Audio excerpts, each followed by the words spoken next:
Chicos y chicas, ¿qué tal? Buenas tardes, ¿cómo están? Chicos, hoy tenemos una clase especial, ya creo les había comentado hace 1 o 2 semanas sobre la dinámica de hoy. Hoy tenemos invitados a la sesión, empezando por el profesor José Pinzón, arquitecto y profesor de la Universidad Javeriana en Colombia, ¿no? Y también han ingresado y van a ingresar varios de los estudiantes del profesor Pinzón para poder tener una clase conjunta. Y esta clase se da dentro del marco de un convenio que nuestras dos universidades tienen para desarrollar una serie de actividades académicas, y en este caso esta es la primera experiencia que vamos a tener dentro del curso. Les vamos a hacer 2 presentaciones que con mucho cariño hemos preparado ambos, especialmente pensadas para que podamos poder luego de esto tener una conversación que nos permita poder tratar de entender desde un punto de vista, digamos, comparativo, en qué nuestras ciudades, con orígenes muy parecidos y recorridos de pronto distintos, están emparentadas, ¿no? Y el tema que vamos a tocar es el de la evolución de la forma urbana de ambas ciudades. Bueno, yo quiero antes presentarme ante sus alumnos, profesor. Mi nombre es Guillermo Tacano, soy arquitecto, profesor de cursos de urbanismo en la Universidad de Lima. Este es un curso que se llama Análisis Regional Urbano, ¿no? Y precisamente lo que hacemos aquí es analizar Lima, ¿no? Utilizando un poco digamos, el pretexto de lo multidisciplinario para poder entender esas distintas capas de complejidad que implica, pues, por supuesto, una ciudad de las dimensiones y de la historia que tiene Lima por un lado y Bogotá por el otro, ¿no? Entonces, hace ya algunos años que dictamos este curso. Cambia constantemente el curso, pero digamos, el enfoque que hay sobre Lima y su entendimiento como un territorio complejo es algo que sí no cambia, ¿no? Entonces quiero darle rápidamente la palabra al profesor Pinzón para que también pueda presentarse antes de comenzar con la dinámica de hoy. Adelante, Muchas profesor. gracias. Muchas gracias, profesor Tacano. Espero que me escuchen todos bien. Mi nombre es José Pinzón, José David Pinzón.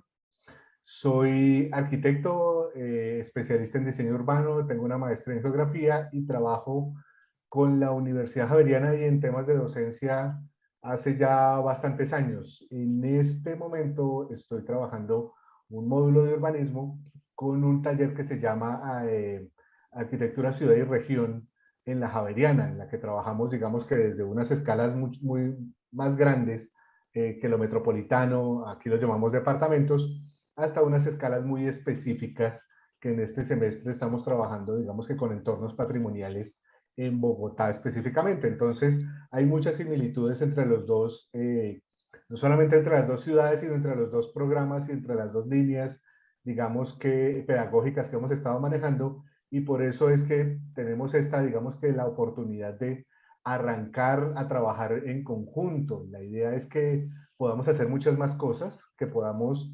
explorar más posibilidades de generar incluso algunos otros cursos o ir apuntándole a temas de movilidad estudiantil, que sería, digamos que, el ideal último de todos estos ejercicios. Por ahora lo principal es poder conocer Lima, enterarnos un poco de cómo es la situación por allá y que vean ustedes un poco cómo es la situación para acá, que somos países que aunque tenemos algunas ligeras diferencias, resulta que nos parecemos muchísimo en términos no solamente históricos, sino morfológicos y de desarrollo urbano y sobre todo en elementos culturales, mucho más de lo que se parece en otros países, por ejemplo en Europa.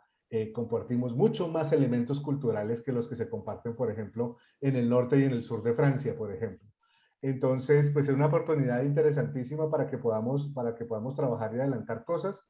Creo que la dinámica es que el profesor Tacano nos va a hablar primero de Lima y después les voy a hablar un poco de Bogotá. Suelo hablar mucho, les voy a tratar de ser muy corto y muy preciso con los temas y que podamos charlar un rato.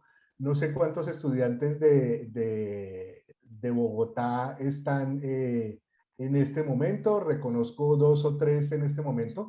Les comento, para los estudiantes de Perú, la razón por la cual no estamos todos los estudiantes de Bogotá es porque hoy es día festivo en Colombia. En Colombia tenemos una cosa que llamamos puentes y es que los días feriados de entre semana se pasan a los lunes para generar una especie de festivo más largo y no interrumpir los temas laborales. Hoy es uno de esos días que corresponde con la independencia precisamente de Cartagena, que es una de las primeras ciudades que se van a independizar en Colombia durante, digamos que el periodo de las independencias en 1809, de hecho, la independencia de Cartagena. Entonces, profesor Takano, le doy la palabra para que arranquemos y vamos a ir revisando estos temas. Gracias, profesor. Felicidades por el aniversario también. Gracias.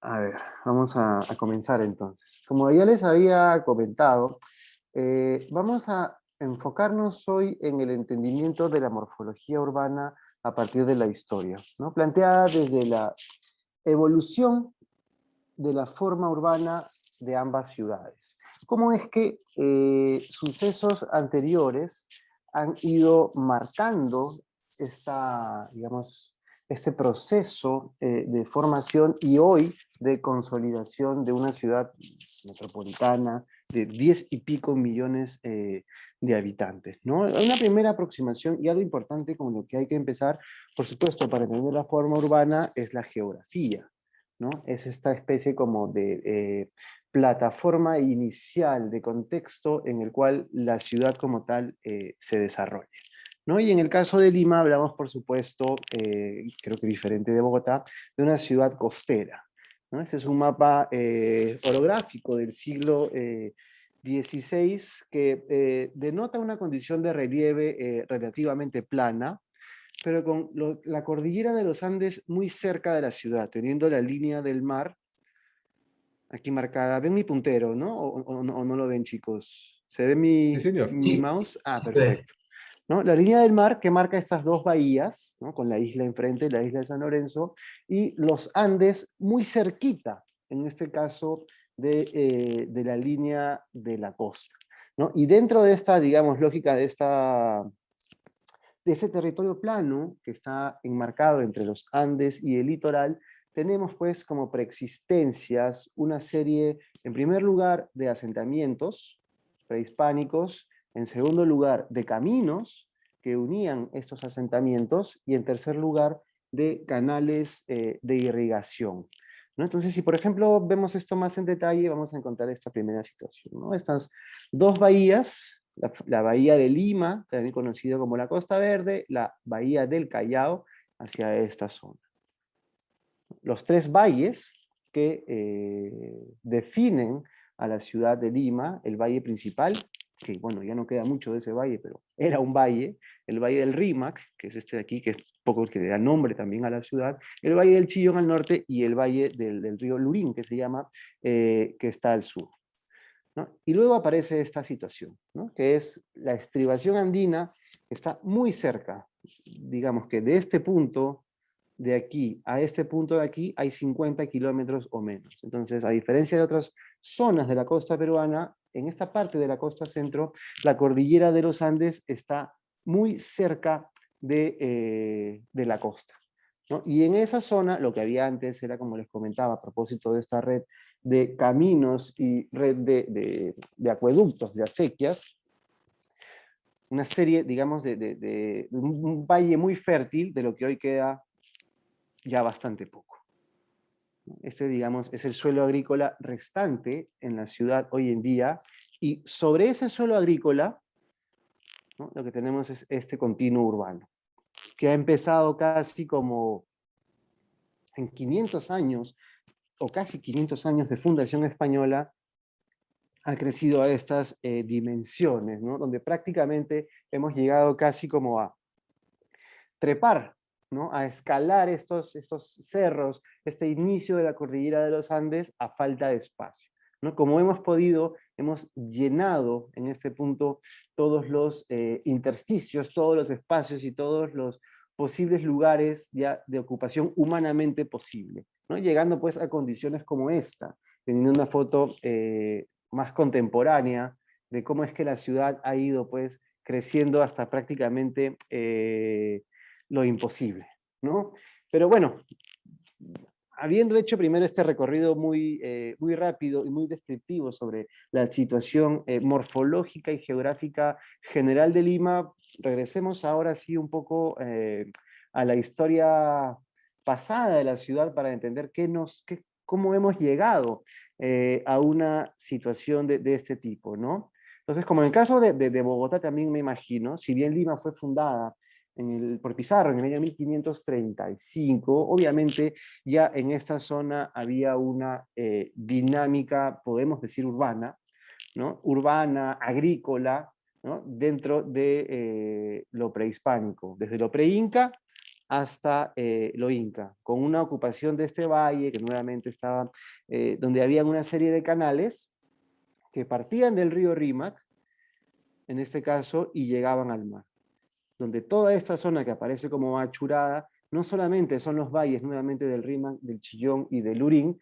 sino también son toda esta red de acequias que planteaba esta riquísima economía agrícola, ¿no? Entonces, a ver, a veces se dice, pues, un poco falazmente de que se escucha de que Lima es la segunda ciudad más grande emplazada en un desierto después del Cairo, en Egipto. Se dice mucho de eso. Yo creo que en ambos casos es bien complicada esta aseveración, y yo llamaría más una hipótesis, ¿no? Porque en el caso de Lima, digamos, Lima nunca estuvo en un desierto, o nunca se fundó en un desierto, porque Lima se fundó en un valle, en una zona de 3 valles que se fueron ampliando como un paisaje cultural a propósito de la economía agrícola. Así como el Cairo tampoco es un desierto, ¿cierto? El Cairo es una ciudad que está en el delta, prácticamente montada sobre el delta del río Nilo, ¿no? Entonces aquí hay otra imagen de la Lima prehispánica, y a partir de los canales que empiezan a aparecer, que ciertamente definen también buena parte de la forma actual de la ciudad, a partir de estos canales, es que se desarrolla toda esta economía previa agrícola, ¿no? Y es a partir de esta zona, digamos, a partir del entendimiento de ese territorio en el cual se funda Lima, ¿no? Lima se funda al pie del río Rímac, ¿no? En este caso, cerca perdón, lejos del mar, ¿no? Lejos del puerto, más de una legua, ¿cierto? Para evitar, en principio, los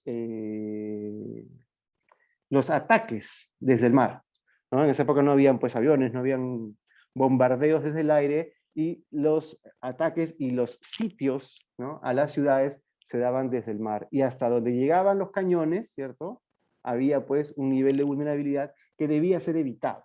Eso por un lado, y por otro lado, por supuesto, el clima, al estar más lejos del mar, resultaba más templado, más seco, etcétera, ¿no? En una conexión inicial entre Lima y el puerto del Callao, siendo pues un enclave fundamental dentro de una lógica económica como la de las colonias españolas, donde lo que importaba esencialmente era la exportación de materias primas dentro de una lógica, saben ustedes, pues, de monopolio comercial. Entonces la ciudad tenía una conexión directa e importantísima con el puerto, en este caso del Callao, ¿no? Y no podemos, por supuesto, dejar de ver cuál era esa traza prehispánica previa a la fundación de la ciudad, ¿no? Así como teníamos esta red de caminos y esta red de acequias y canales, también en la zona donde se asienta por primera vez la ciudad, había lógicamente una preexistencia de carácter prehispánico, ¿no? Y es a partir de eso donde se funda, en este caso, la ciudad, ¿no? La ciudad, teniendo una lógica como básicamente, o como casi todas las ciudades fundadas ultramar, durante la época colonial española, dentro de la lógica de las leyes de Indias, lo que indicaban las leyes de Indias, que era pues esta ciudad basada en el castrum de los romanos,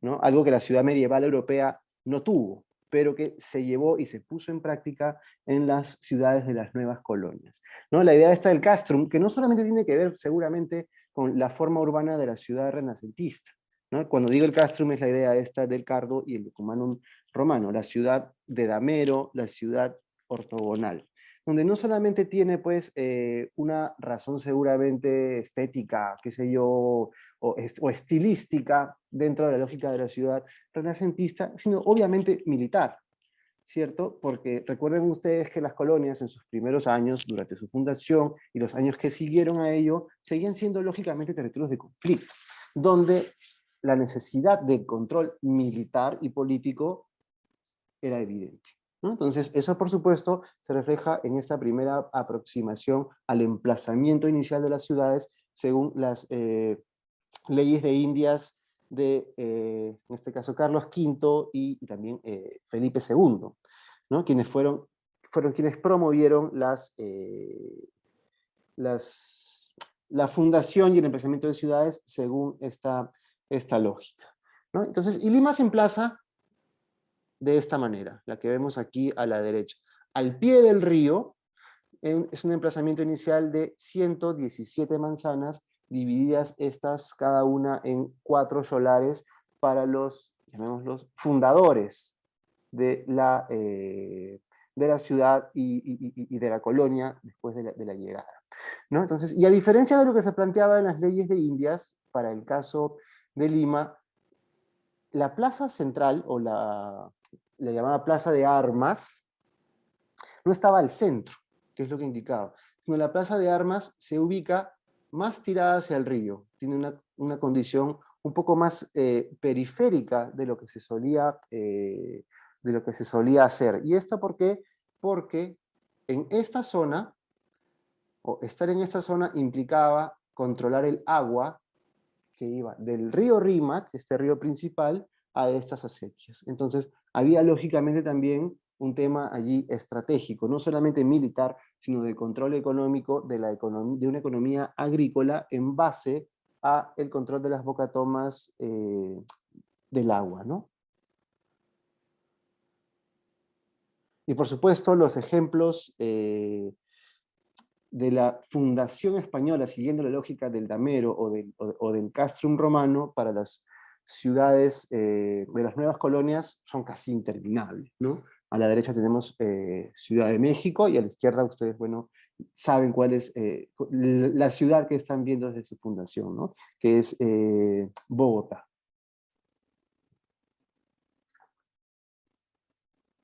Entonces, lo que se ve al principio es que la fundación inicial de la ciudad tenía un sentido que no era estrictamente un sentido norte-sur. Como vemos aquí la línea del norte-sur, Lima estaba ligeramente girada, digamos. Hay varias explicaciones y varias hipótesis de la manera como se emplaza inicialmente la ciudad de esta manera. Algunos dicen que es para poder garantizar el asoleamiento, por lo menos en 2 caras durante la mañana y 2 caras durante la tarde. Otros dicen que era por un tema de vientos. Otros dicen que se emplaza de esta manera para poder, porque ya habían una serie de construcciones donde se emplaza la ciudad. Entonces ya había ya el palacio de un curaca que se llamaba Taurichusco, había una serie de equipamientos, había una serie de infraestructuras allí que se utilizaron también como base para la ciudad que se emplazaría después, que no tuvo pues inicialmente ese sentido norte-sur estricto, sino aparentemente sigue la lógica de ciertos caminos y ciertas preexistencias antes de la fundación española, ¿no? Pero digamos que esto no duró, esta idea inicial no duró mucho, porque ya en el año 1568, al este de la ciudad, se funda este barrio de aquí, que es la primera reducción de indios. ¿Qué es una reducción de indios en este caso? Es una especie de gueto donde vivían quienes trabajaban y que ejercían la función de siervos de los fundadores españoles, ¿no? Entonces se funda, esta vez sí, en el sentido exacto norte-sur, esta nueva, llamémoslo, este nuevo barrio llamado El Cercado. El Cercado porque tenía un cerco, ¿no? Entonces ya desde ese momento podemos pensar y decir que Lima tenía pues este carácter segregado, separador, que hasta hoy tiene, lo cual tiene una evidente también lectura en la manera como el tejido se plantea, ¿no? Y también enfrente, al otro lado del Rímac, del río Rímac, aparece un segundo barrio, algunos años antes, de hecho, que el Cercado, que se llamaba San Lázaro y hoy se llama el distrito del Rímac, se llama igual. Y en este barrio era el barrio de los esclavos negros. Al principio era un barrio de pescadores de camarones, luego pasa a ser el barrio de los esclavos negros, y finalmente es el barrio donde se construye el hospital de leprosos de la ciudad. Era también considerado un arrabal, era una zona lejana de la ciudad, extramuros, por decirlo de cierta forma, más que extramuros, estaba incluso del otro lado del río, ¿cierto? Un río que en ese momento ni siquiera tenía un puente, ¿no? Y este segundo emplazamiento también adquiere ese sentido más estrictamente norte-sur en la configuración de sus manzanas, ¿no? Entonces ya desde ese momento, 20 o 30 años después de que se funda, la idea esta pues del damero o de la cuadrícula perfecta ya empieza a verse como poco a poco discutida, ¿no? Entre estas zonas empiezan a aparecer estos caminos y acequias que eventualmente terminan también constituyendo el tejido de la ciudad y se termina un poco de romper esta primera idea de una ciudad perfectamente ortogonal como la querían Felipe II y Carlos V para sus nuevas colonias, ¿no? Esta es la Lima de 1615, donde ya aparece el cercado, todavía aparece este vacío entre el cercado y propiamente el tejido fundacional de la ciudad, aparece este barrio de San Lázaro al otro lado del río, el puerto, y una serie de pequeños emplazamientos de veraneo principalmente, como Magdalena del Mar, Miraflores y Barranco. Y una serie de caminos, ¿no? para trasladarse a caballo entre estos diferentes enclaves que aparecían ya en la ciudad. Esto hacia 1615. Durante el siglo XVII, 1660 y tantos, no recuerdo exactamente, 60 y tantos, es que la ciudad se amuralla. Y esto debido, pues, obviamente el virreinato del Perú pues era tremendamente rico en ese momento, ¿no? Salía la plata de Potosí, había muchísimas materias primas que eran sumamente importantes para la sostenibilidad económica de la corona española, y se volvió en un enclave económico y político muy importante, y por tanto se hizo muy atractivo para los piratas y los corsarios, piratas y corsarios ingleses, ¿cierto? Y por tanto existe y aparece la necesidad de amurallar la ciudad, de contenerla para evitar estos ataques. A pesar de que se dice que Lima en realidad nunca fue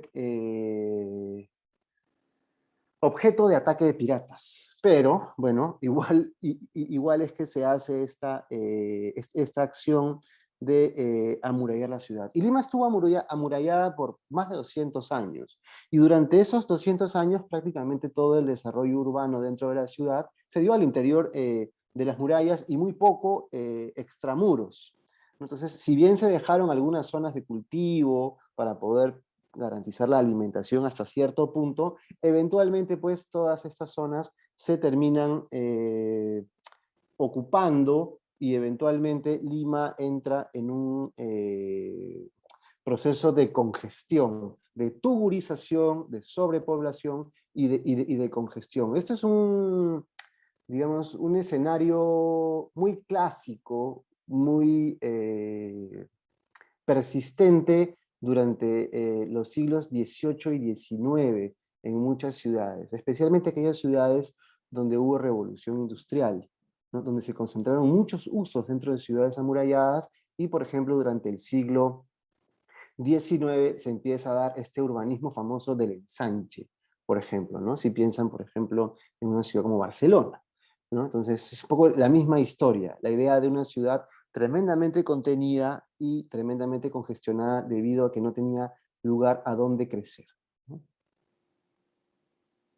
Entonces, esta es la ciudad amurallada en el año 1821, y también se dan una serie de urbanizaciones al interior de esa ciudad amurallada, que como les digo, la llevan a su congestión. Por ejemplo, ese es un caso de una urbanización nueva, dentro de la ciudad vieja, por decirlo de cierta forma, en este caso el barrio de La Chacarita en 1859, ¿no?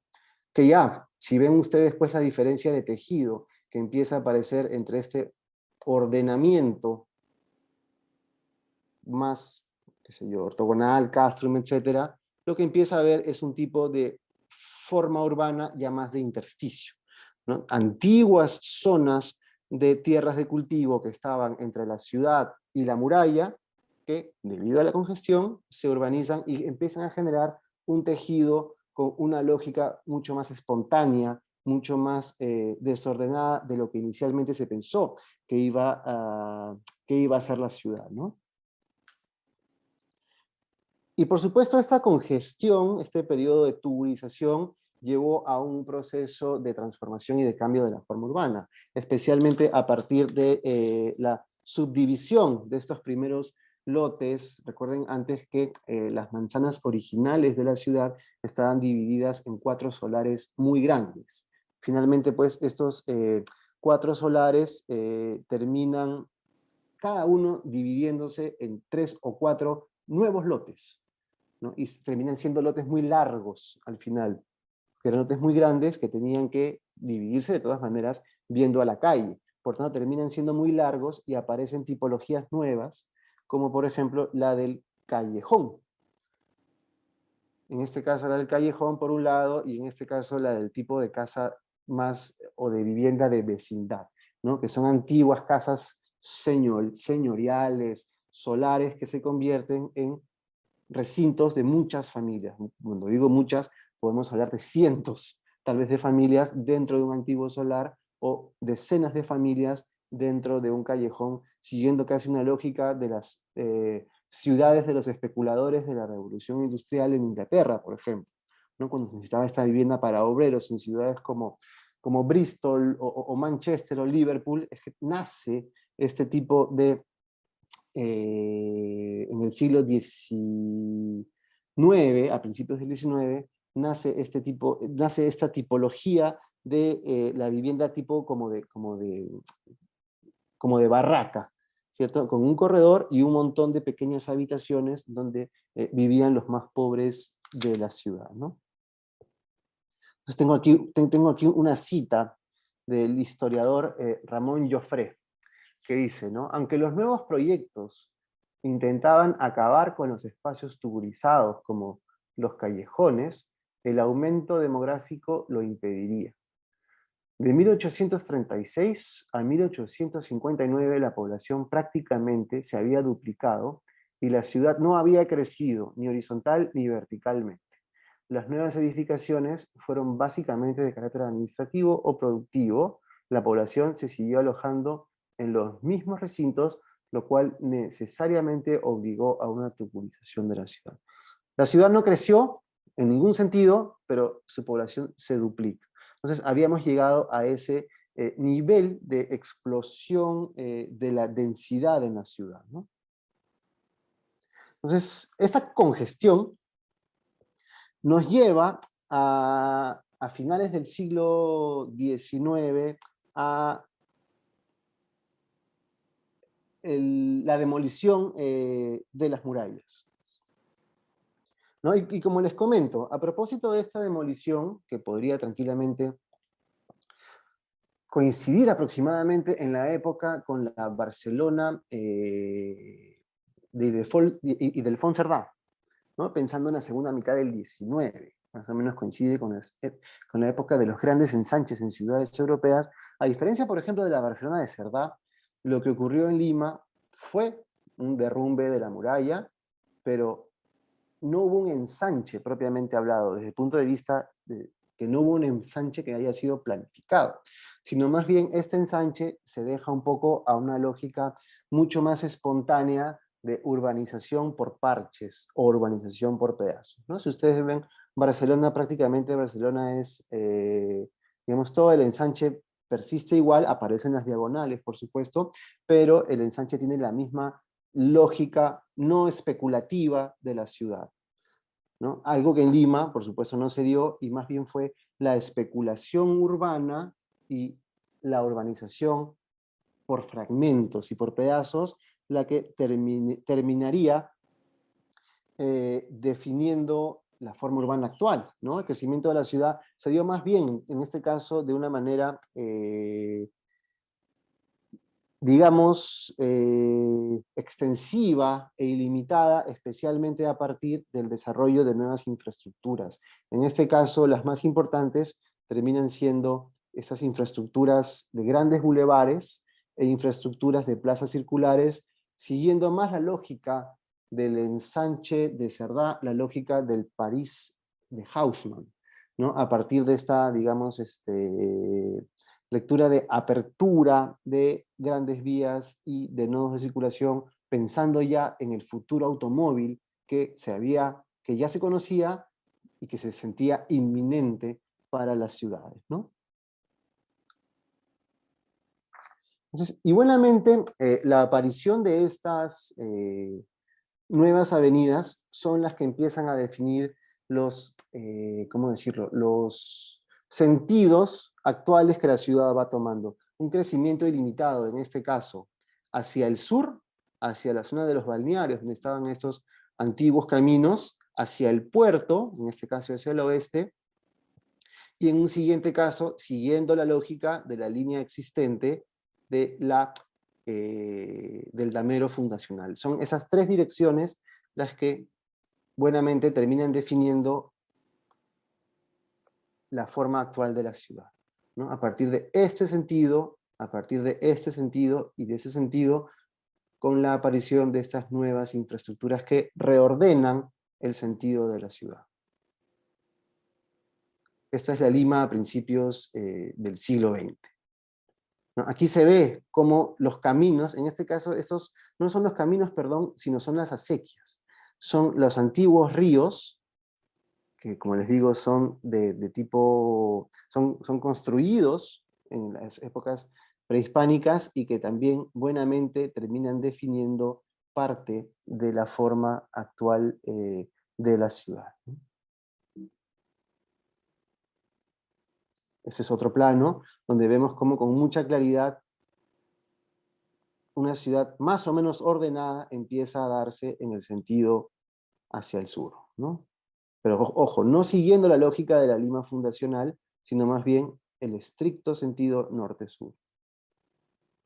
Hacia 1910, esta es un poco la Lima que tenemos, marcada nuevamente por las tensiones que hay entre estos barrios de los balnearios al sur, la zona de Magdalena a la mitad de la bahía de Lima y el puerto hacia el oeste. Esas direcciones que marcan una especie como de triángulo que definiría la eventual forma de la ciudad.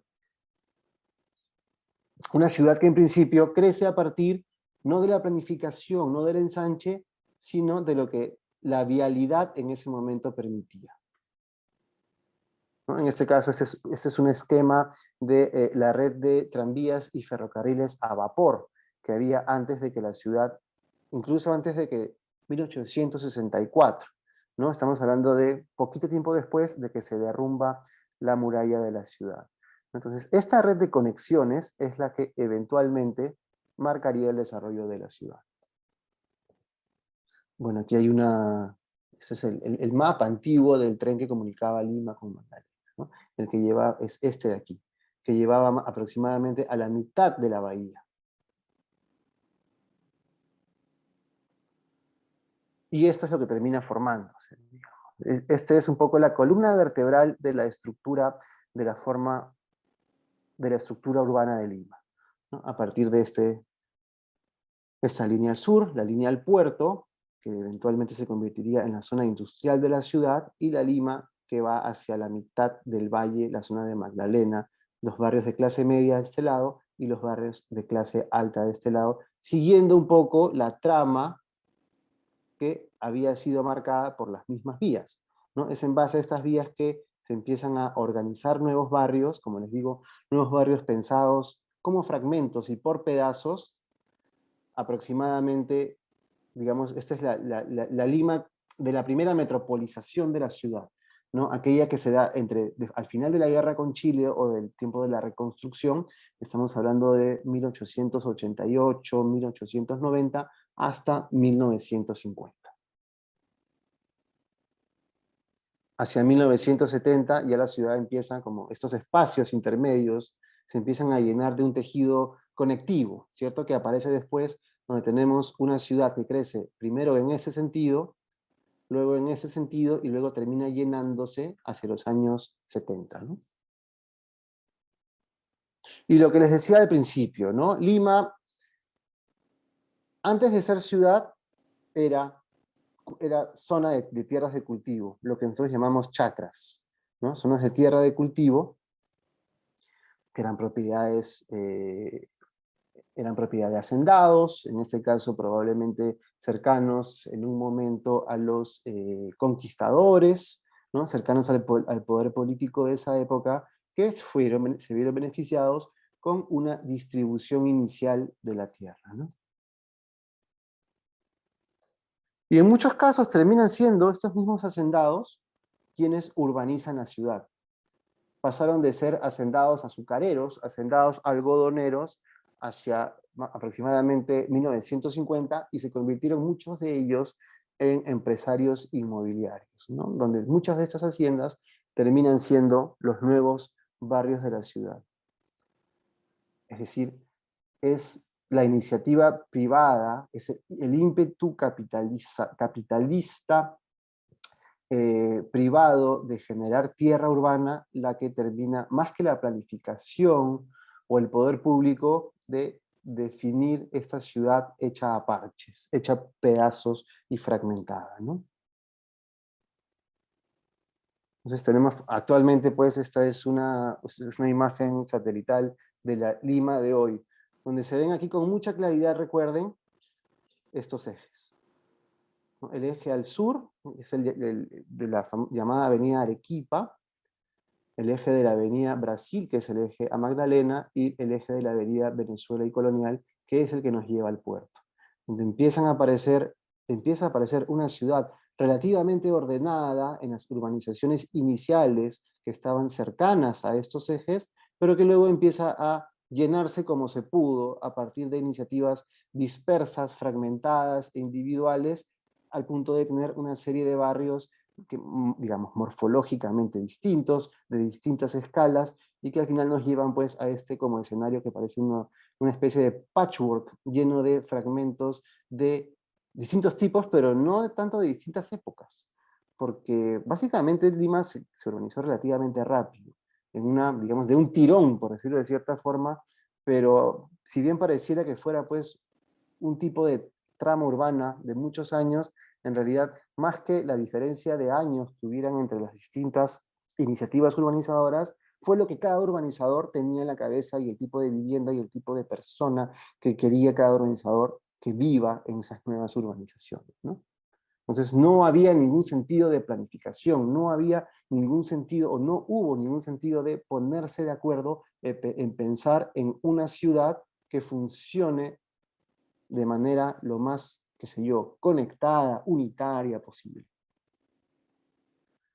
¿no? Entonces tenemos, pues, los barrios más antiguos a propósito de los ejes, y entre estos barrios empiezan a aparecer una serie como de tejidos que mal que bien han tratado de juntar lo que ya había, ¿no? Y empiezan a aparecer como estas cosas extrañísimas. En Lima parece una especie como de laboratorio extraño en el cual uno hacía una cosa y el otro hacía otra cosa. Un laboratorio fijado en la realidad, ese es el problema. No era, pues, no era el ambiente controlado de un laboratorio, sino era un lugar donde vivían y viven personas, ¿no?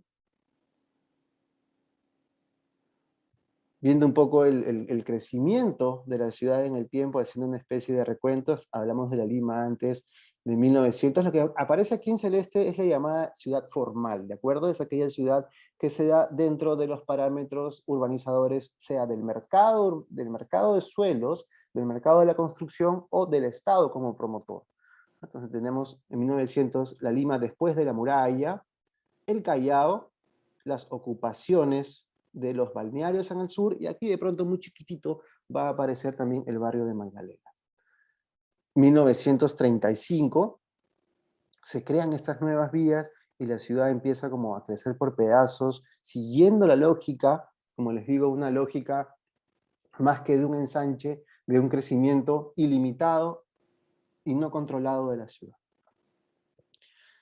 Hacia 1940, aquí es interesante porque lo que vemos aquí, vemos los tonos de azules y los tonos rojizos, ¿de acuerdo? Lo que plantean son los tonos rojizos es aquella ciudad que nosotros llamamos informal, la ciudad que se puede llamar de las barriadas, de los barrios populares, etc., ¿no? Que después de los años 30 empiezan, digamos, a tomar el protagonismo en el desarrollo urbano de la ciudad, ¿no?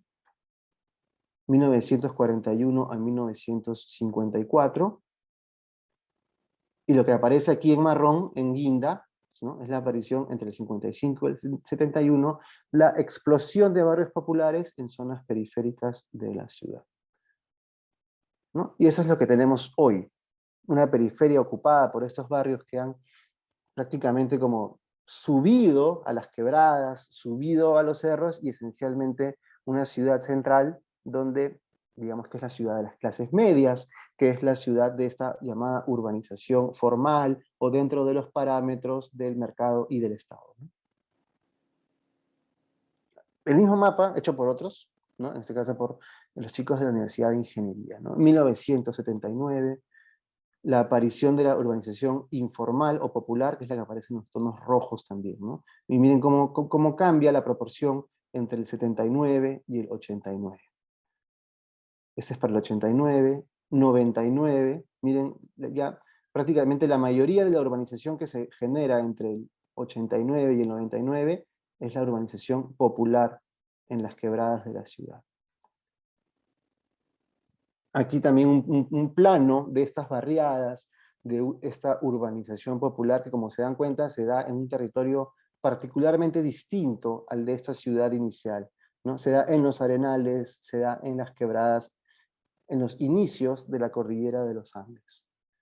1957 a 1977.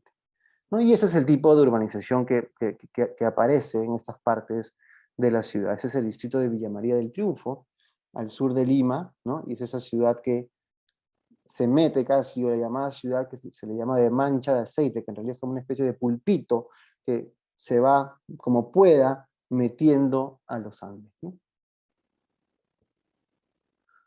Que es interesante, esta es una imagen del Cerro San Cosme, en La Victoria, que es una de las primeras ocupaciones informales. Estamos hablando de...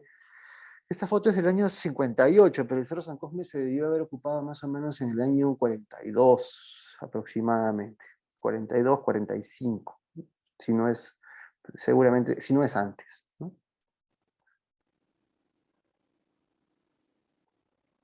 Aquí también una vuelta al recorrido histórico a partir de ese centro histórico, llamémoslo multifuncional, según el plan metropolitano, ¿no? Y toda esta red vial que trata como de amarrar y conectar la ciudad hacia esta especie como de quebradas que se van metiendo a partir del centro, ¿no? Una imagen inicial de este centro histórico, cómo era en el momento de la muralla y en qué se convirtió hoy en día.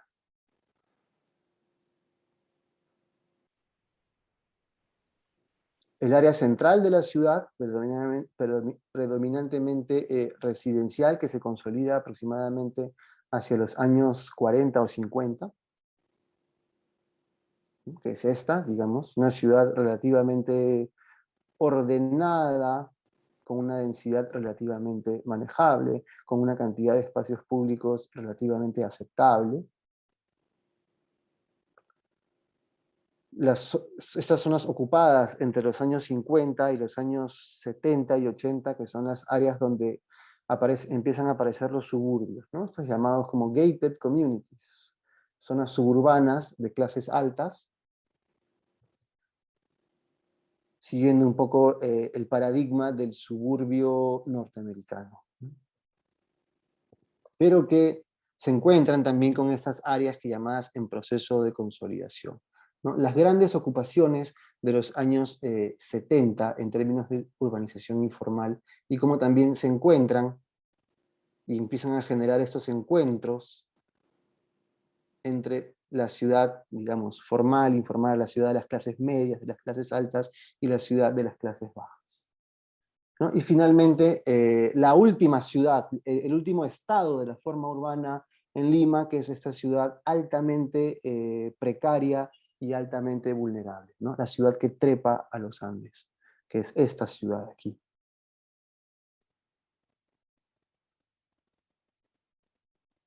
Que es esta ciudad.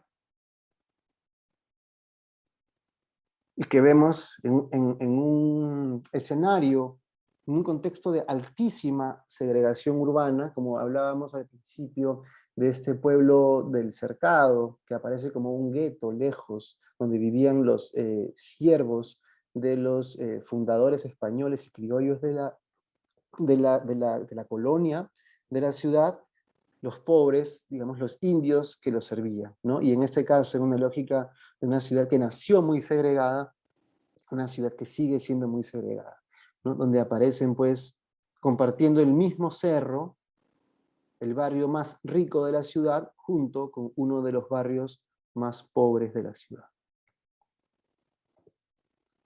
¿no? Lo que veíamos en esta foto es lo que aparece en esta zona. El nivel socioeconómico más alto era azul, y el más bajo, de hecho, es el amarillo, ¿de acuerdo? No es el rojo como un mapa normalmente, ese mapa es raro, en el sentido de que el rojo no es el peor, sino el amarillo, ¿no? Entonces aquí valga la pena hacer esta aclaración, porque son las zonas amarillas las zonas más pobres, socioeconómicamente hablando, y las zonas azules las zonas más ricas, ¿no? Entonces comparten la misma montaña, el mismo cerro.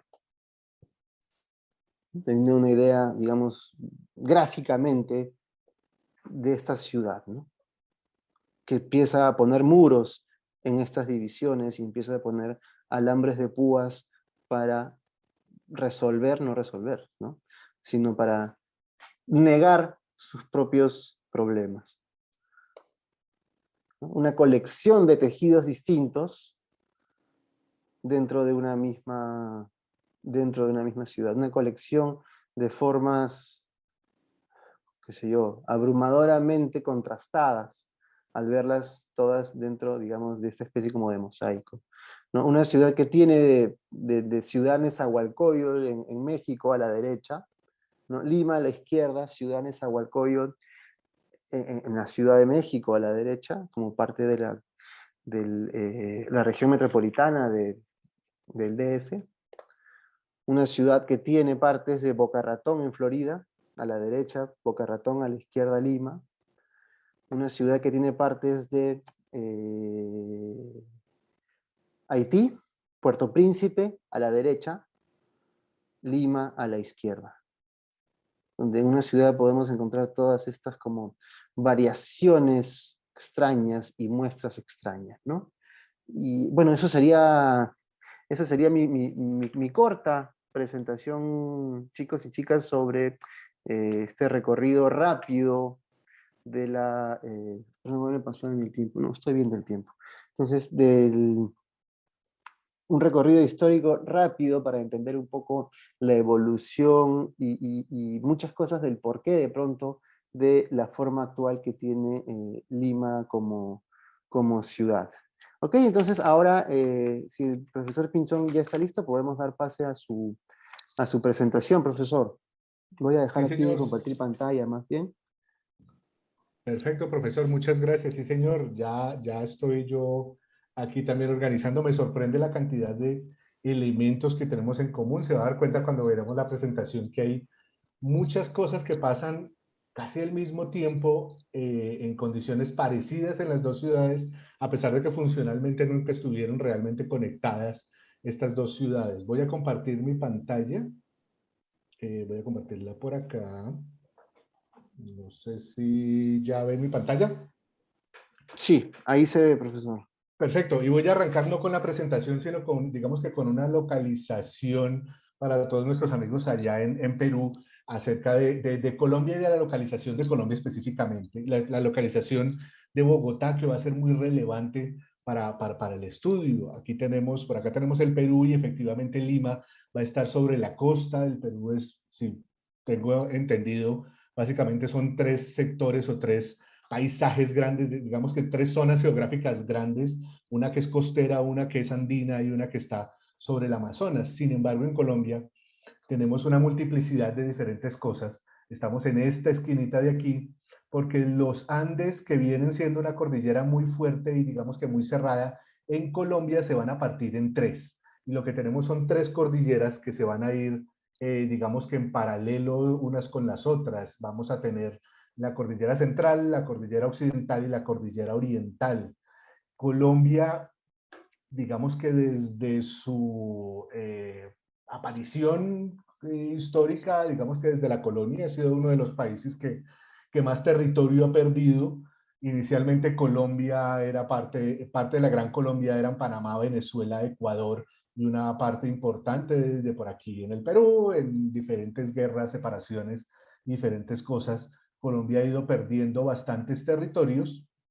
Eh, la localización de Bogotá, a diferencia de Lima, es muy en el centro, que es la parte importante, es muy en el centro del país. No es una localización estratégica pensada en los tipos de comercio o en los diferentes elementos. No sé si ven mi cursor acá.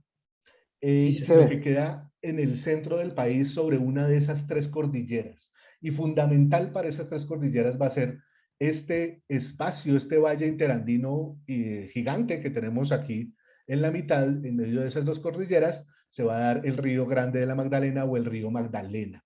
A diferencia de Lima y a diferencia de Ciudad de México, digamos que Bogotá va a ser capital del nuevo reino de Granada en términos de la conquista, lo vamos a ver ahorita. En Ciudad de México tenemos una cultura muy importante que van a ser los aztecas, sobre la cual va a aparecer, digamos que el virreinato. En el Perú vamos a tener también una cultura muy importante que son los incas, sobre la cual va a aparecer en el virreinato. En Colombia no tenemos un imperio indígena grande, sino lo que vamos a tener son una multiplicidad de pequeños grupos que lo vamos a ver y que también van a ser determinantes para la historia de Bogotá. Arranquemos ahora sí con los temas históricos. Este elemento, no sé si lo están viendo, perdónenme, yo dejo de compartir pantalla porque creo que estamos viendo la pantalla que no es. A la Ahora sí, derecha, se ve. Ah, hoy, ahora sí se ve. ahora sí me ven. De acuerdo. Sí. Perfecto.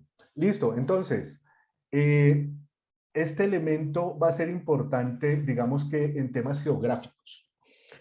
Para arrancar por el mismo elemento que arrancó el profesor Tacano, Bogotá es una ciudad, es este espacio que tenemos aquí, digamos que en la mitad de este municipio, que se ve aquí largo, va a estar en la mitad de una sabana que queda a 2.600 metros de altura en la mitad de la cordillera. Tenemos un espacio de un gran valle que es el Valle de la Magdalena por este lado. Por aquí va a estar el Valle del Río Magdalena. Por este otro lado vamos a tener la llanura del Orinoco que nos va a conectar incluso con Venezuela y con el Amazonas. Y en medio de los dos, en medio de la cordillera de los Andes, en medio de toda esta formación grande, tenemos una meseta, una formación plana, que es esta que tenemos aquí, que le llamamos la sabana de Bogotá, y esa sabana de Bogotá es donde va a aparecer la ciudad de Bogotá por acá. Es absolutamente clave en términos, digamos que históricos y geográficos, su localización, porque la localización no va a tener nada que ver con el comercio marítimo, no vamos a tener ningún tipo de elementos de ataques corsarios ni nada por el estilo. La ciudad más importante de nuestro país durante mucho tiempo fue Cartagena y unas ciudades pequeñas como por ejemplo Monpós, que fueron ciudades que estaban mucho más relacionadas con el Mar Caribe y con todo el comercio que se daba por el Mar Caribe. Nosotros vamos a estar alejados de todos esos elementos comerciales y lo que tenemos es una gran meseta de origen fundamentalmente glaciar. Digamos que lo que teníamos básicamente era una meseta que en un principio estaba completamente inundada por agua. Era una especie de gran laguna que se fue desecando en el tiempo durante los diferentes periodos glaciares y que teníamos una serie de cerros a ambos lados que van a, digamos que dominar todo este espacio glaciar y digamos que el agua se va a ir hundiendo en el tiempo y vamos a ver que eso también es determinante para los primeros momentos de la historia de Bogotá. Tenemos ocupaciones en esta sabana de Bogotá más o menos desde 15.000 años atrás, es decir, desde un periodo que llamamos periodo precerámico, periodo anterior al periodo de Herrera, que es un periodo de las primeras ocupaciones indígenas. Como les decía, no vamos a tener digamos que un imperio indígena organizado y consolidado. Lo que vamos a tener es lo que se llamaba el Imperio de Muisca, una cantidad de pequeños grupos que son, si bien son grupos importantes y son grupos organizados, no van a tener la fuerza que tenían los imperios como el Azteca o el Inca. Estos eran grupos relativamente pequeños, estamos hablando de países pequeños por ponerlo en esos términos hoy en día, muy vinculados con el agua y con los elementos, digamos que lacustres. Lo que vamos a tener es una serie de diferentes ocupaciones en los bordes y en la sabana, principalmente tierras agrícolas, pero sobre todo una sociedad que principalmente era una sociedad anfibia. Algo parecido a lo que va a pasar en la meseta mexicana, algo parecido a lo que va a pasar con Ciudad de México. Sin embargo, nuestros humedales eran mucho más panditos, digamos que teníamos bastante menos agua y tenemos una relación un poquito diferente.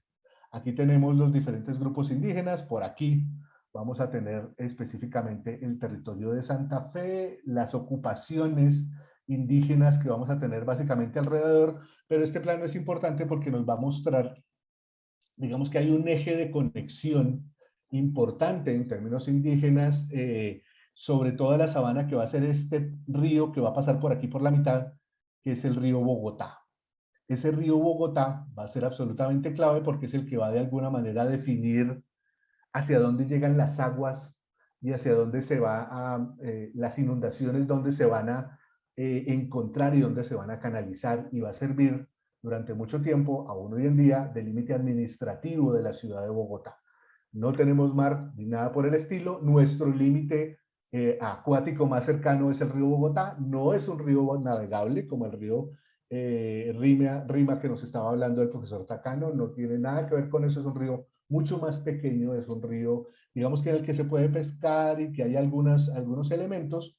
Y sobre este territorio, digamos que los indígenas van a tener algunos manejos, como por ejemplo estos elementos de canales, sobre algo que aquí llamamos humedales, que básicamente son lagos muy bajitos, que a veces son estacionales, van a aparecer y desaparecer. Aparece Cristóbal Colón. Cristóbal Colón llega fundamentalmente por el Caribe, incluso en algunos de los viajes. En el último viaje de Colón alcanza a tocar algunos elementos de este territorio colombiano y alcanza a llegar hasta Panamá.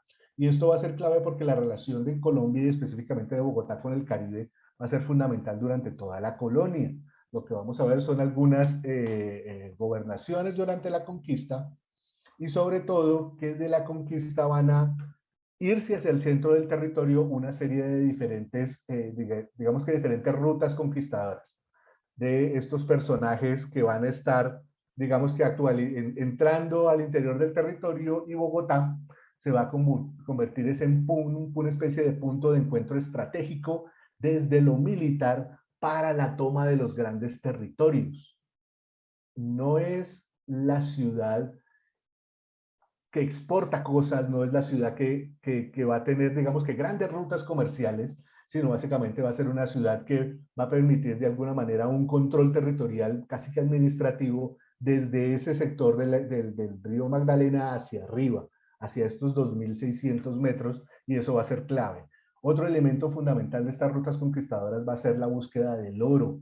Hay un mito fundacional colombiano, digamos que es todo este tema del dorado, y los conquistadores todos estaban buscando estas lagunas donde La mitología era que se entregaban grandes cantidades de oro.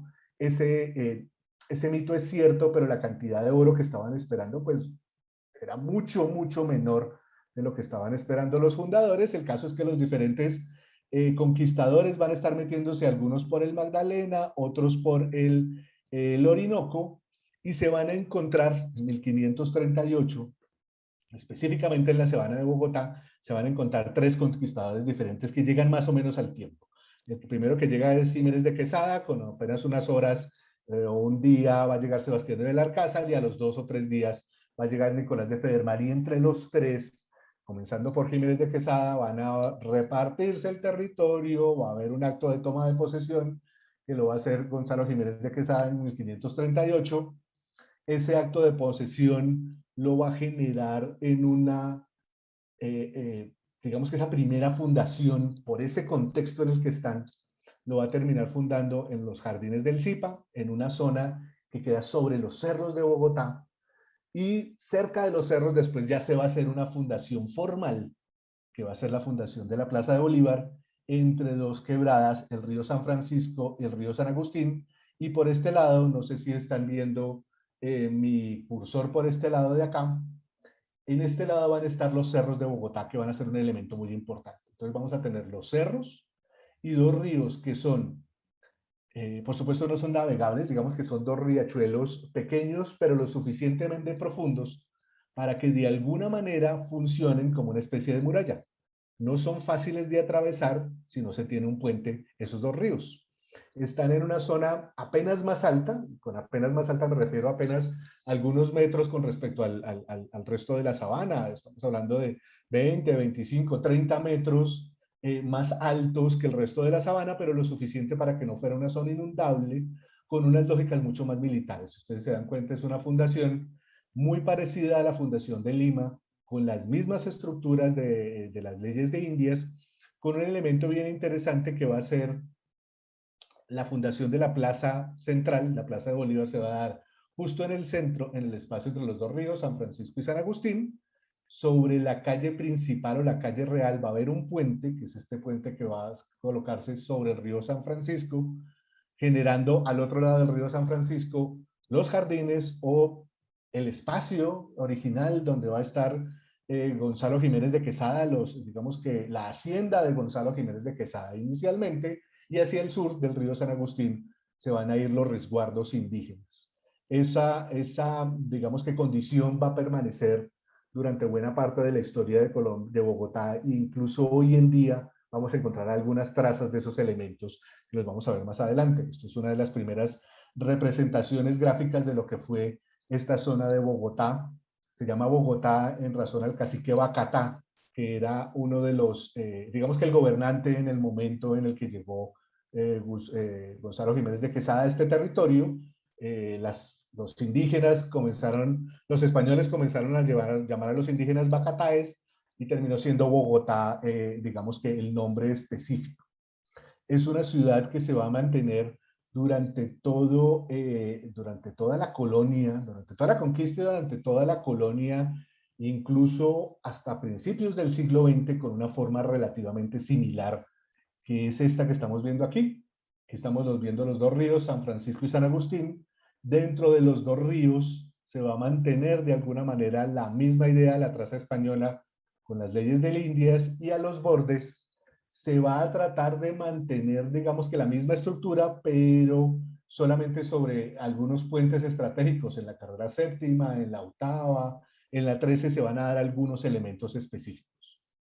Lo mismo que estaba hablando exactamente el profesor Takano nos da la idea aquí en Bogotá. Las mismas leyes de Indias, las mismas formas originales, manzanas cuadradas con 4, digamos que grandes solares alrededor de la plaza. La estructura de la plaza mayor va a ser una estructura, digamos que muy sencilla.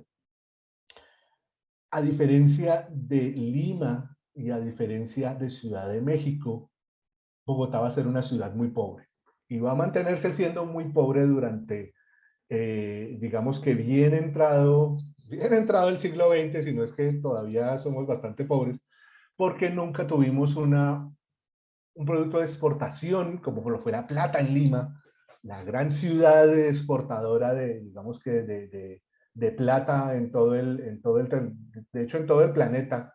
Era básicamente el virreinato del Perú y de Lima salía una gran cantidad de productos. Aquí siempre fue una ciudad pequeña, una ciudad, digamos que de elementos de vivienda con estas pequeñas casas coloniales. Y hacia el norte, esta plaza, que va a ser originalmente la plaza, los jardines de Gonzalo Jiménez de Quesada, después se va a convertir en la Plaza de las Hierbas, y es la que llamamos en este momento digamos que la Plaza de la Avenida Jiménez. Esta Plaza de las Hierbas se va a conformar por una serie también de iglesias. Aquí tenemos una imagen de ese casco urbano que se va a mantener en ese momento.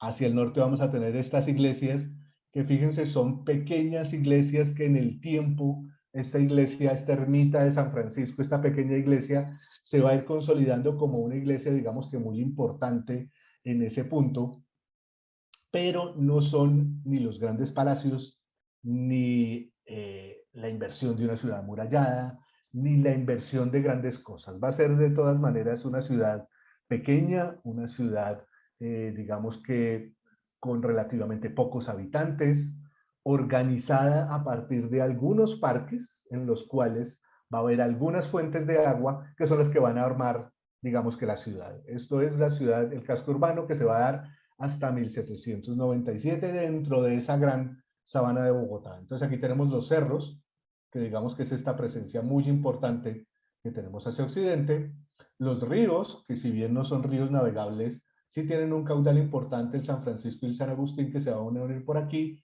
y tenemos otros ríos, uno más al norte y uno más al sur, hacia el sur el río Fucha, al norte lo que va a terminar siendo el río Salitre, y algunos caminos indígenas que se van a mantener, este que va a ir hacia una localidad que se llama Suba, este que va a ir hacia una localidad que se llama Usme, este que se va a ir hacia el sur, hacia una localidad que se llama Bosa. Todas esas localidades van a tener algunos resguardos indígenas, es decir, las grandes haciendas se van a dar sobre la sabana de Bogotá, algo muy parecido a de lo que nos estaban hablando en Lima, y los trabajadores de esas grandes haciendas van a ser básicamente los indígenas en los resguardos, y Bogotá básicamente va a ser este contexto importante. Sin embargo, en Bogotá va a tener, digamos que importancia, dos elementos van a ser absolutamente claves. El primero, hacia el norte, esta carretera va a unir a Bogotá con unas poblaciones también pequeñas hacia el norte, pero donde va a haber unas minas de sal en Zipaquirá, y más al norte donde va a haber otra población que se llama Tunja. Y digamos que ese recorrido va a ser un recorrido importante porque es relativamente plano dentro de esa gran sabana de Bogotá, en la mitad, digamos que de esa cordillera, y se va a convertir en un recorrido comercial importante. Y el otro recorrido importante va a ser esta avenida que estamos viendo hacia occidente, que va a ser la carrera 13. Aquí tenemos un poco un acercamiento de ese casco urbano hasta 1797. Eso significa lo siguiente: cualquier cosa, y me refiero a todo, lo que viniera de España, la loza, un tenedor, un piano, elementos de construcción, las personas, todos van a entrar por el río Magdalena a Bogotá. Van a bajar por todo el río Magdalena en algunos de estos transportes que se llamaban en su momento champanes, o por algunos, digamos que embarcaciones relativamente pequeñas. Van a llegar hasta un punto en el río Magdalena que se llama Honda, en el cual el río Magdalena deja de ser navegable porque hay unos rápidos y hay unos elementos geográficos ahí. Se van a bajar las mercancías y a lomo de indio y a lomo de mula se van a subir en un recorrido que duraba fácilmente 2, 3 semanas, atravesando la cordillera por una selva húmeda tropical y por un bosque montano bajo y montano alto, llegando hasta una zona de subpáramo, es decir, estamos pasando desde los 300 metros de altura hasta los 3000, para después bajar otra vez a las 2600, encontrarse con la gran sabana de Bogotá, atravesar la sabana por algunos de esos puentes que quedan, todavía uno muy importante, que es el puente de Aranda, y el gran acceso a Bogotá de elementos y mercancías desde Occidente, es decir, desde el río, va a terminar siendo esta Alameda de la carrera 13 y vamos a llegar a un punto que se llama San Victorino, aún hoy uno de los espacios comerciales más importantes de la ciudad de Bogotá. Básicamente, todo nos va a llegar por el Magdalena. La producción va a ser una producción pequeña y artesanal. Básicamente vamos a tener unas grandes zonas de haciendas en las que van a haber algunos cultivos, por ejemplo el trigo se va a volver muy importante, el maíz va a ser muy importante durante mucho tiempo, algunas leguminosas pequeñas, va a haber algunos elementos de ganadería dentro de esas zonas de la sabana de Bogotá, y el centro de la zona de Bogotá se va a conectar directamente por esta plaza de San Victorino y por esta que va a ser, digamos que la plaza mayor, la plaza de Bolívar, la plaza central, en donde va a haber una cantidad de espacios comerciales. Y eso se va a mantener así, con las mismas lógicas, durante todo el siglo XVII, durante todo el siglo XVIII, XIX y bien entrado el siglo XX va a ser muy parecido. Sin embargo, otra condición interesante en la historia de Bogotá van a ser algunos momentos claves que van a cambiar elementos y que le van a llegar, digamos que darle empujones a Bogotá en términos de crecimiento. Uno de ellos importante, hacia el siglo XIX, mediados del siglo XIX, va a ser el incendio de esta edificación que tenemos acá, que es una edificación comercial que se llama las Galerías Arrubla. Con el incendio de las Galerías Arrubla a principios del siglo XIX, a mediados del siglo XIX, la morfología de la ciudad va a comenzar a cambiar y va a comenzar a adaptarse en una especie de procesos pequeños de renovación, muy pequeños al principio. Este plano es de 1852, de uno de los, digamos que geógrafos más importantes que vamos a tener, que se llama Agustín Codazzi.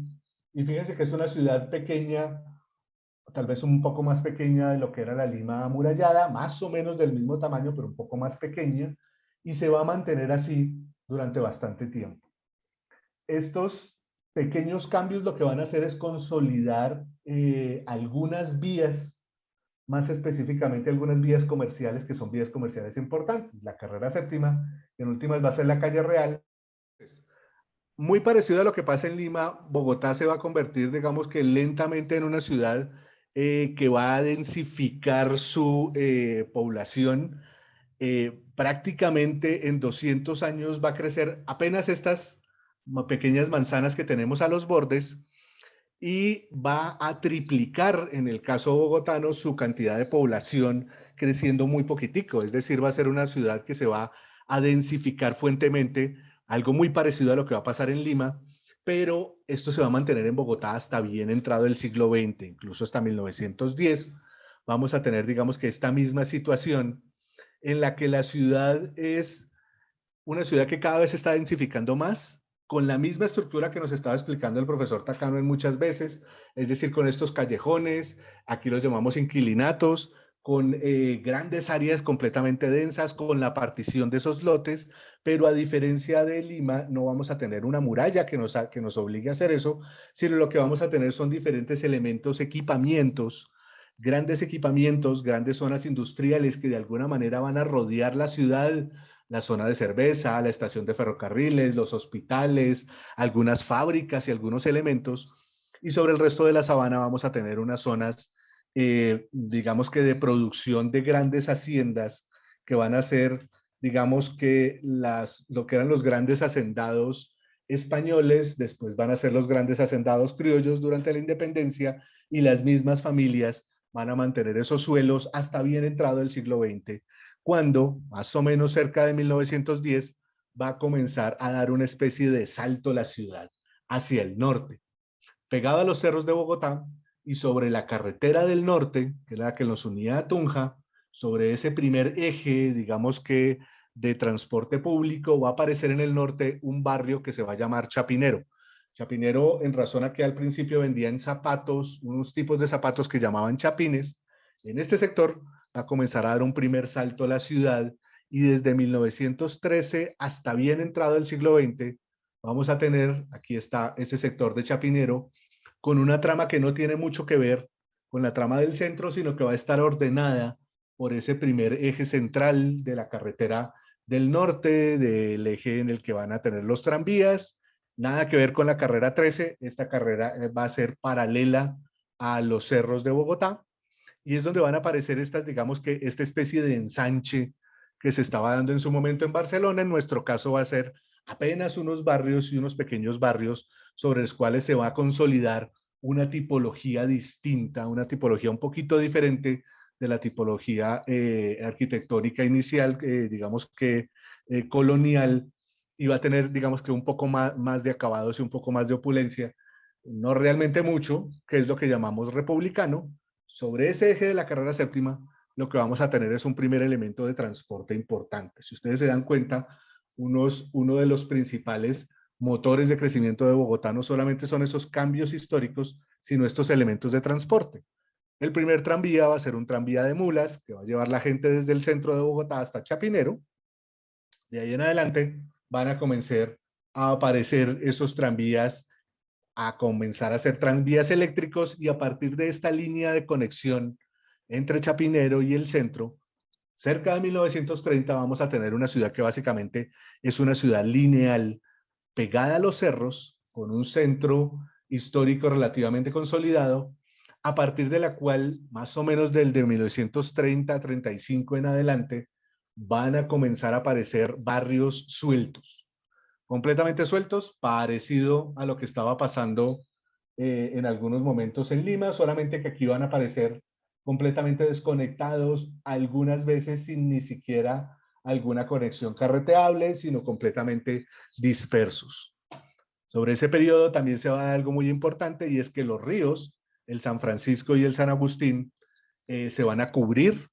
La ciudad de alguna manera va a poner esos ríos abajo por temas puramente de salubridad. Literalmente los va a meter dentro de un tubo y los va a esconder, y en esos ríos van a aparecer algunos espacios públicos y algunas avenidas importantes, como la avenida Jiménez, que va a ocultar el río San Francisco, el río San Francisco, sí señor, y como otros y algunos otros elementos ya hacia el norte en Chapinero, en los cuales vamos a tener una arquitectura más parecida a la arquitectura inglesa, unas villas en ese sector de Chapinero, algunos pocos elementos grandes que nos van a dar, digamos que, la idea de una influencia un poco más inglesa, un poco más de estos temas de ciudad jardín. Y esto va a ser básicamente lo que tenemos en Bogotá hasta más o menos 1935-1936. En ese momento comienza a haber un cambio importante en Bogotá. Resulta que este señor, que se llama Karl Brunner, es un arquitecto urbanista alemán que va a ser parte de la diáspora, digamos que de alemanes que van a salir en razón al ascenso del nazismo. Van a comenzar a salir una cantidad de personas. Este personaje va a llegar a Bogotá, lo van a contratar en la administración distrital y va a, digamos que, a inventarse de alguna manera la oficina de planes y de urbanismo en la ciudad de Bogotá, y va a generar unos primeros intentos, algunos muy interesantes y muy bellos en realidad, de consolidar la ciudad, de generar un urbanismo organizado para la ciudad a partir de todos esos elementos dispersos que teníamos en el territorio, de esos barrios sueltos. Él va a tratar de coser a partir de, digamos que, de elementos morfológicos. Es un urbanista más que un planificador, entonces va a hacer proyectos relativamente pequeños. Algunos de ellos se construyen, otros no. Ciudad, digamos que con forma de herradura que vamos a ver aquí, no se va a construir, pero algunas de esas líneas se van a mantener en lo que hoy se llama la Universidad Nacional de Colombia, que es un gran predio que tiene algunas de estas líneas de diseño, pero que no es propiamente, digamos que el diseño de Karl Brunner original. Y Brunner va a hacer unos cambios importantes, principalmente en temas de espacio público. Aquí les voy a traer solamente un ejemplo histórico rápido de una de las avenidas más importantes, la avenida Caracas. Originalmente, avenida de ese tranvía de mulas, después se convirtió en avenida de tren, después desaparece el tren y se convierte en la gran avenida conectora de la ciudad en sentido norte-sur. Cuando aparece Karl Brunner la va a diseñar con esta idea, fíjense que ya tenemos una cantidad importante de vehículos, con esta idea de la vía de borde de conexión, después van a pasar una serie de elementos que van a congestionar Bogotá. La avenida Caracas se va a convertir básicamente en un eje de transporte público bastante feo y bastante mal hecho, en el cual van a aparecer una cantidad de buses con un caos absolutamente terrible, una especie de caos controlado, y sobre ese caos controlado de transportistas independientes, después va a haber una transformación importante que va a ser el Transmilenio en Bogotá, pero si ustedes se dan cuenta, el trancón que vamos a tener en la ciudad es enorme. Ya les voy a explicar un poquito por qué. Voy a tratar de ir un poquito más rápido. Esto es Bogotá en los años 30, una ciudad que tiende a ser lineal con algunos esfuerzos de consolidarla, digamos que en términos de planeación, y con una serie de otros de otras ciudades pequeñas, Bosa, Engativá, Fontibón, que estaban comenzando a crecer y a generar mucha fuerza.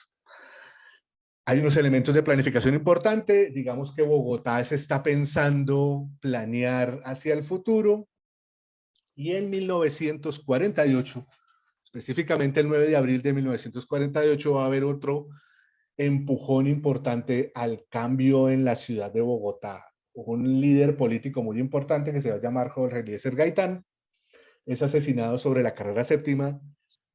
Hay un intento de guerra civil que dura más o menos una semana, y a partir de ese intento de guerra civil va a haber un elemento de conflicto importante, que es una especie de guerra civil no declarada, que va a durar hasta más o menos 2015 en Colombia, digamos que entre diferentes facciones de izquierdas y derechas, de liberales y conservadores, de diferentes tipos de violencias que se van a mutar y se van a transmutar y se van a heredar y van a generar una cantidad de diferentes elementos.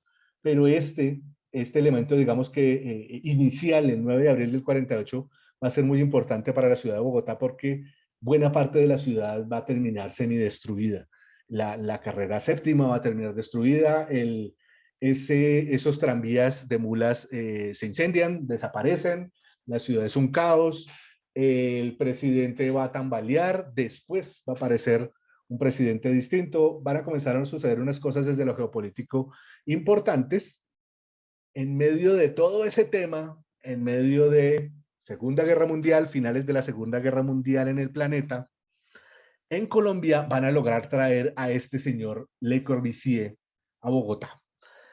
En su momento, Le Corbusier era, digamos que, el gran rockstar del tema de la arquitectura, el que estaba empujando toda esta idea de la modernidad en arquitectura en todo el mundo, desde la Bauhaus, desde los congresos internacionales de arquitectura moderna. Bogotá va a tener una especie de romance con esa arquitectura moderna que, para el gusto de muchos de nosotros, va a durar demasiado tiempo.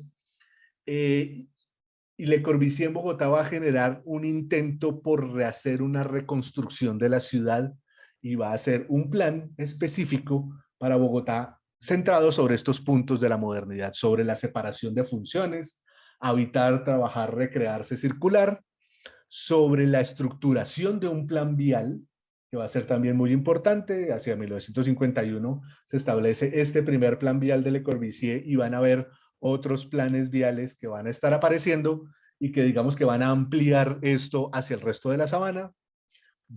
Él va a proponer una reconstrucción casi total del centro de Bogotá, que no se va a dar.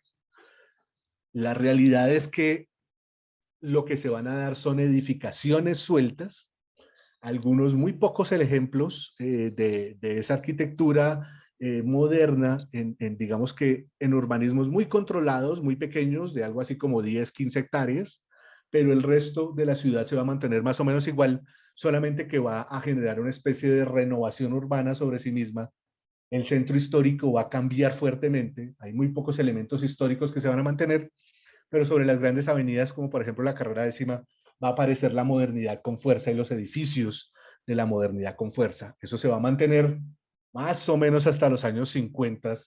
Esto es Bogotá cerca de 1953, que todavía sigue de alguna manera estos elementos de Le Corbusier, y esto es más o menos Bogotá en 1957, cuando va a aparecer esta idea del distrito especial. Fíjense que entre este punto, el 53 y el 57, la ciudad parece ser completamente distinta. Y aquí vamos a tener otro elemento importante. Después de la muerte de Jorge Eliezer Gaitán y de esta guerra civil que se va a armar una época que vamos a llamar la época de la violencia entre dos facciones liberales y conservadores al interior del país. Eso va a traer muchísima población a Bogotá. Población migrante, población desplazada por el conflicto. Eso, digamos que vinculado con algunas otras políticas norteamericanas importantes y digamos que desde el punto de vista económico se van a imponer sobre la ciudad de Bogotá con fuerza, se van a encontrar con un contexto también político en el que hay un momento en el que uno de estos líderes conservadores llega a un momento en el que la estabilidad política se le acaba y hay se nombra una junta militar. Se va a nombrar un presidente militar que se llama Gustavo Rojas Pinilla. Con Gustavo Rojas Pinilla se va a presentar una forma de planeación diferente de Bogotá. Él va a pensar en Bogotá no a la escala a la que pensaba Le Corbusier. Cuando llega Le Corbusier a Bogotá es una ciudad de 250.000 habitantes y Le Corbusier la planea para tener 1.000.000 de habitantes. En 1957 ya tenía 1.200.000 habitantes, es decir, Bogotá crece en esos momentos a una escala abrumadora para la ciudad y comienza a diseñar una ciudad para muchos más habitantes, pensando en 6, 10 millones de habitantes, se va a convertir en el distrito especial. Eso se convierte en 1958 más o menos, es decir, parte del área metropolitana de Bogotá se va a pegar administrativamente a la ciudad central de Bogotá y estos territorios pequeños, Suba, Bosa, Engativá, se van a pegar a la ciudad de Bogotá para generar una sola entidad de planeamiento y una sola entidad de gestión que van a tratar de ir organizando, pero que sin embargo estos elementos de planeación, digamos que van a ser elementos de planeación relativamente cortos. Dentro de esas ideas de Le Corbusier y dentro de estos planes va a haber avenidas que se logran hacer, como la avenida 19 en Bogotá. Fíjense que se hacen rompiendo, tumbando, organizando y generando nuevas cosas. Sobre el eje de la carrera 13, este que era el gran eje de la entrada por el río Magdalena, se van a ubicar zonas industriales y se va a convertir también en una avenida importante y van a haber unos espacios que se van a generar sobre esta avenida, que es la avenida 26, que va a dar hacia el aeropuerto El Dorado. Un aeropuerto que va a quedar en la mitad de la sabana de Bogotá, muy cerca del río Bogotá, pero que la ciudad después va a terminar, digamos que conurbando con todo lo que está pasando ahí. Por eso, por la influencia de la modernidad de Le Corbusier, por la influencia de todos estos elementos, es que tenemos estos como parches en la ciudad de Bogotá tremendamente modernos. Esto es lo que se llama el sector del centro internacional. Sin embargo, se van a dar unos procesos interesantes como que sobre los antiguos humedales simplemente se va a construir. Fíjense, esta es una zona de desarrollo y esta era la zona que ocupaba el humedal antes y la ciudad simplemente va a construir encima, lo cual nos va a generar unos problemas de inundaciones y algunos otros problemas más adelante importantes. Bogotá entre los 50 y los 70 crece a una escala, digamos que crece a un ritmo que asusta a mucha gente en términos de planeamiento.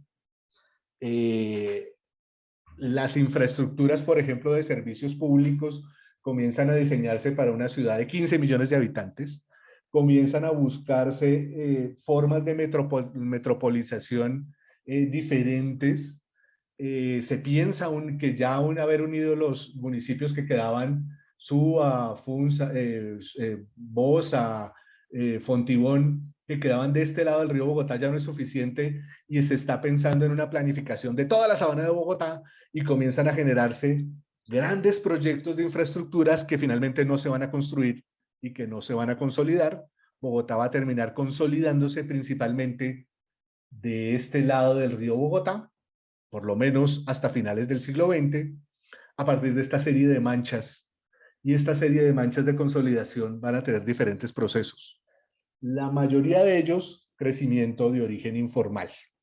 Solamente que como se están creciendo sobre una zona relativamente plana, hay, digamos que, posibilidades de generar elementos de conexión con parches de unos elementos, digamos que de unos urbanismos más formales, y digamos que entre esas dos lógicas, todos estos años 70, que es básicamente lo que aquí llamamos la ciudad de los barrios, estas grandes haciendas y estas grandes familias, que eran familias que antes eran agrícolas, que antes eran exportadoras de cosas agrícolas, terminan urbanizando esta parte y terminan convirtiéndose en los grandes magnates inmobiliarios, que aún tenemos algunos de ellos hoy en día, y generarse otros procesos. Esto lo voy a pasar muy rápidamente.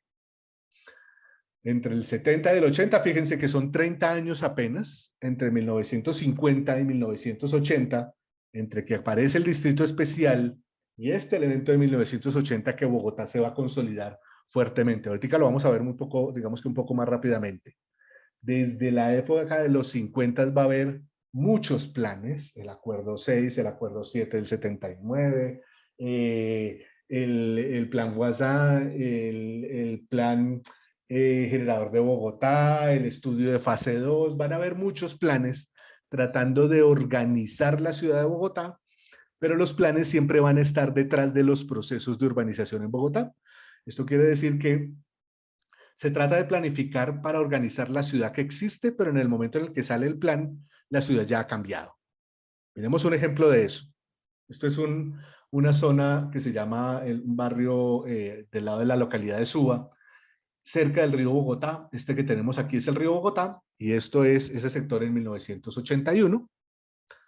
10 años después, procesos de urbanización informal, ya este meandro lo han ocupado por lo menos a la mitad, y 20 años después, lo que tenemos es una ocupación total de este lado del río Bogotá, pero del otro lado, como ya no es Bogotá administrativamente, sino es otro municipio distinto, las dinámicas son diferentes, los pasos del río son diferentes y van a generar unas formas distintas.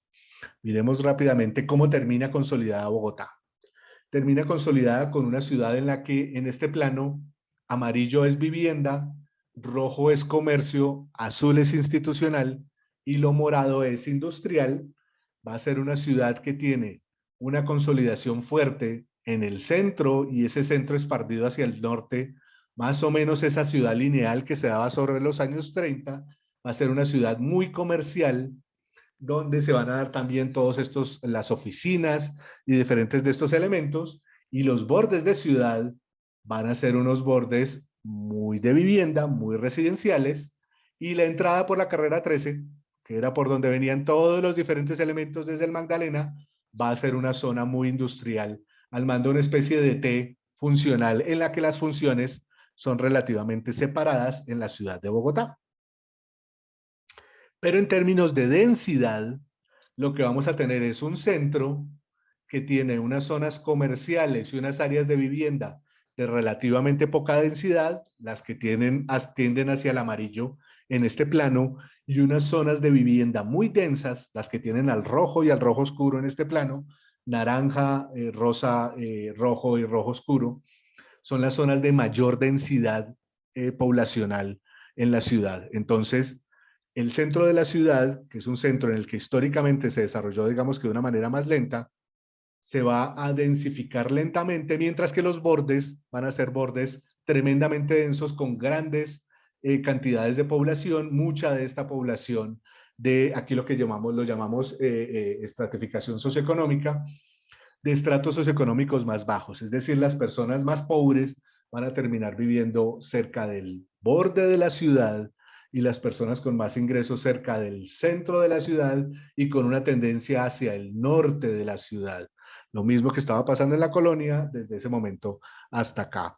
Resultado, tenemos un sistema de transporte público que trata de alimentar de los bordes hacia el centro, y que tiene una, digamos que esa conexión, que va a tratar de ver las áreas donde se genera el empleo están en el centro de la ciudad, en este centro expandido, y las áreas de vivienda están en los bordes de la ciudad.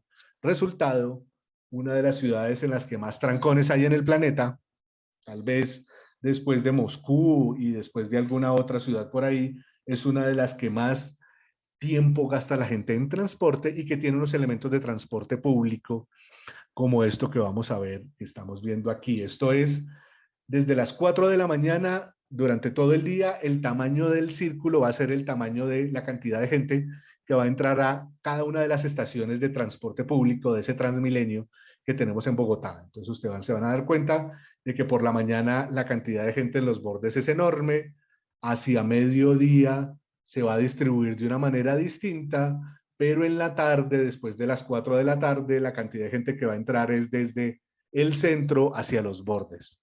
Una ciudad con movimiento pendular que le va a generar una cantidad de problemas enormes. Este es el sistema de transporte público en Bogotá, no tiene metro, lo que teníamos es una serie de estructuras que se fueron montando unas sobre las otras. Esta línea verde va a ser el intento de primera línea de metro sobre Bogotá, y lo que tenemos aquí es los puntos rojos son los puntos de origen y los puntos azules los puntos de destino. Entonces, si se dan cuenta, es una ciudad no solamente segregada en términos de norte y sur y en términos de centro y periferia, sino separada en términos de las zonas de vivienda y las zonas de trabajo, que le van a generar una cantidad de problemas enormes. Y lo menciono porque es que de verdad los trancones en Bogotá son famosos y son enormes, y la movilidad en Bogotá ha sido uno de los elementos, digamos que de planeación más importantes para poder organizar la ciudad.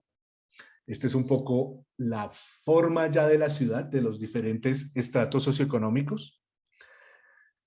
Aquí los estratos socioeconómicos se definen muy claramente porque hay una política de subsidios cruzados para los servicios públicos. Entonces, las personas que tienen, digamos que tienen más posibilidades socioeconómicas, subsidian de forma cruzada a las personas que tienen menos posibilidades socioeconómicas. Eso se hace con una encuesta que va a mirar diferentes elementos en la ciudad de Bogotá. Resultado, la ciudad de Bogotá se puede medir que es una de las más segregadas del mundo, tal vez incluso más segregada que Lima, porque aquí tenemos a los pobres, que son los estratos rojos, naranjas y amarillos, viviendo principalmente en los bordes, y sobre todo los más pobres de los pobres, el estrato 1, viviendo en el sur, en unas condiciones morfológicas muy parecidas a las que ustedes estaban viendo en Lima sobre las zonas de las montañas. Estos ya se están montando sobre la montaña y ya no están en la zona plana de la sabana. El estrato 2 todavía está en una zona plana, el estrato 3 es un estrato distinto, y los estratos altos 4, 5 y 6 van a estar concentrados en esta zona azul y violeta en la ciudad de Bogotá. Entonces, hacia el norte tenemos los ricos, hacia el sur tenemos los pobres, y la separación es enorme. Hacia los bordes tenemos áreas más densas y más pobres, hacia el centro tenemos áreas más ricas, y la separación en términos de transporte es enorme.